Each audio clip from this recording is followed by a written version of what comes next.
Hey digital communicators, I'm John Falk with Johnny Flash Productions and Amplified Impact, and this is 101 Ways to Attract More Visitors, a practical guide for churches to amplify their impact and reach their community.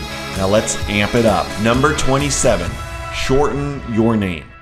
Now maybe you have a long church name or it has the denomination in it. Maybe it's time to shorten your name. When you think about things that are catchy like a copier company, right? Like what was the first copier company? It was Xerox, right? Or what was maybe the first seeker-friendly church? A lot of people might say Willow Creek. Or who wrote The Purpose-Driven Life? That would be Rick Warren from Saddleback, right? Now, sometimes churches get overzealous with their names, and hopefully this is not your church, but I've seen some pretty crazy church names like Assemblies of God Faith Christian Fellowship, also known as AOGFCF. Okay, that's a mouthful. Or what about Celebration Church of the New Day and New Promise? Or here's another one, Praise All Day Church of the Redeemer Christ, our Everlasting King. Now, I wish I was making these up, but there's just some really long names out there. This is one I saw the other day. Greater Macedonia Fire Baptized Holiness Church of God of the Americas. Or here's some other ones. Holiness or Hell Church of God in Christ. Or the Church Without Walls.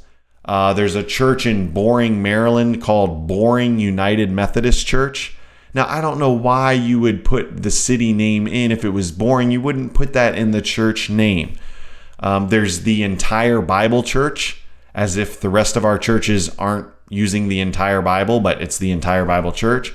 Or there's even Crack House Ministries. Christ resurrects after crack kills house ministries. Okay, so there's some crazy long names out there. Hopefully your church is not one of them, but if your church name is a little bit on the long side, or maybe it has the denominational name in it and it has some baggage, maybe it's time to shorten your name or drop the denominational name.